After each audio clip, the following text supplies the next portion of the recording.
Cameron brings up a great point about the importance of composition, especially starting in the Renaissance, in relation to telling a story and how it is influenced by the classical order.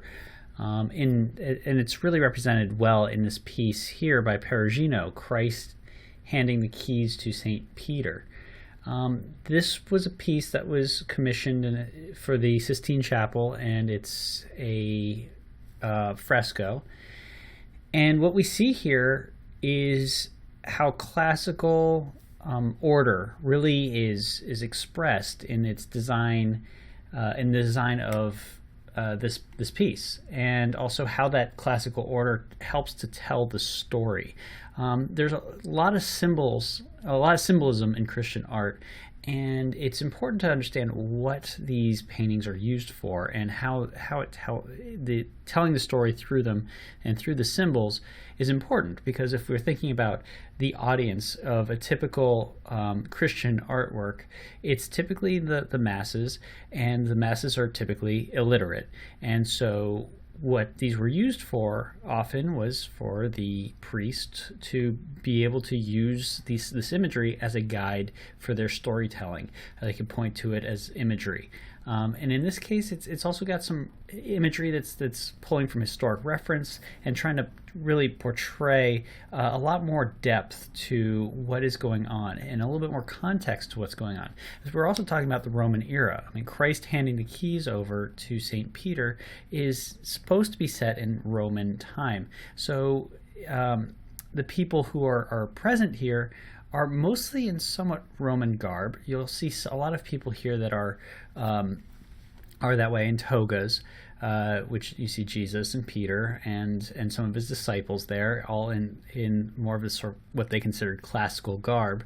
But then you have people in more Renaissance garb over here on the right side, and these probably are some of the patrons to the artwork. They kind of weasel their way in by helping to commission the piece. But they're not as important. They're secondary to the narrative. They're pushed off to the sides, and I'll show you how that's also expressed in the composition and how that furthers their separation from the narrative itself. So what we have here is, Cameron brought up very rightly so, is how it's divided. Let's start with how it's divided into thirds. Classical Greece was known for its geometry and what its advances in the idea of balance through geometry. And so this piece really does form a very clear visual balance. It's set into very clear sections where we're supposed to look. We're supposed to look at the, if we read from the upper left to lower right, as is traditional in Western culture, you start to see you would want to start that way, but that's not where the main focus is. So what he does is he forces your attention downward to the front of the image as your main focal point. So we start here in the center, rather. And we start in the center because of another thing that I want to come up to. So let's first look at how it's driving our narrative. Number one thing that drives our attention is the use of linear perspective. Linear perspective is when lines converge. You see here, lines are converging to a center point. That center point is the doorway. Let me pull up that layer so that we can see that. So this is what linear perspective is. It means that parallel lines moving backwards or farther away from you in space will converge at a single point, and that's one point linear perspective that's being used here. And it's our nature to actually, as viewers, focus first on that point. So we focus on that point and whatever's in this quiet space that he's created in this triangle. Now, that point is the door, the open door to what would be considered the original St. Peter's Basilica, or the original church, which is kind of modeled off of the Dome of the Rock. And so what we have here is this idea of the open door for the church, and again, that's a major part of this narrative. That's what he's getting the keys to. He's going to guide the church.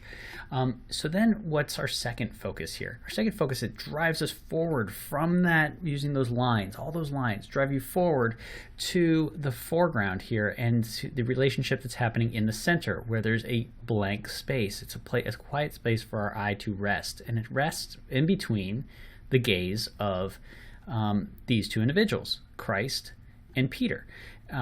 So we, as viewers, tend to follow gazes next. Two things. It's perspective, linear perspective. Gazes, like where's someone looking, and here they're looking between each other, so we're caught in between the story that's happening here and playing out.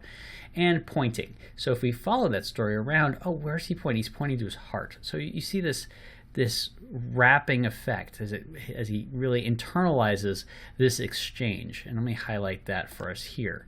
What layer was that on? I think this one. Nope, that's not it. There's that layer. And that's where we're looking next, is down here. Now there's another interesting thing when you start looking at this that starts to come alive too. There's other little nuances that we aren't really that aren't overt, like the next one, which would be, who are these people? We're thinking about gaze, right? And this looks like it might be the Virgin Mary, Christ's mother, who's sitting in the background and also within this Trinity. So she has a holy relationship if she's in this area, because of this interaction. She's the only one that's kind of literally in this space. Everyone else is moved out of this space or literally separated from this space. Christ stands alone, literally, in this, with a little bit of pointing towards him to really emphasize that he is standing alone. But yeah, who is she? It doesn't really say, because she's not actually in the story, but that could very well be the Virgin Mary. And then I also highlighted this guy over here because, and we'll see why in a minute, but he also sort of stands alone and looks at the viewer. So does this one, but he's in a very different space than the people on this side because he's standing amongst the apostles. So these guys here might have some other significance that if we looked into the historical narrative of the piece, we might find more about who is being depicted there and why. But I'm just showing you how composition forces this importance, and they're forced as important for another reason, the way that this image is divided. So when we look at the way the image is divided, we can then pull out some other significant compositional concepts. So we have this one.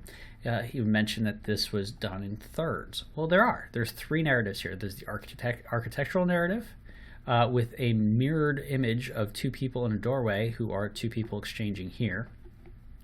Then there is this filler space here where Perugino's included a bunch of just extras, honestly. People dancing around, engaging in joyous revelry.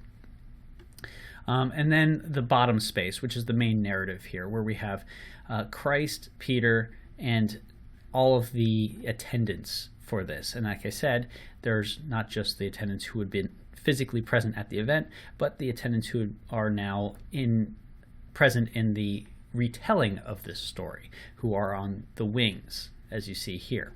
And those are sectioned off very clearly into another set of thirds. Let me turn this one on.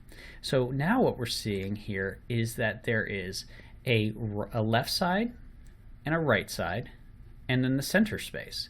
And they're also separating out very clearly everything, as far as vertically as well as horizontally. So now we're getting a lot more smaller stories happening within this broader narrative.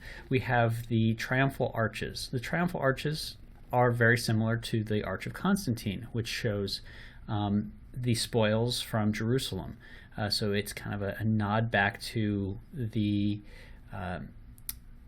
Hebrew era and how the Romans had sacked Jerusalem. So is the Dome of the Rock. It's another sort of nod to ancient Jerusalem. Then we also have down on the bottom left, you can see how it's divided with these people in the major attendants, and then the people off to the wings on the bottom. So we have these Renaissance garbed people, one person in a toga, Renaissance garbed people in the background, a couple of people in togas.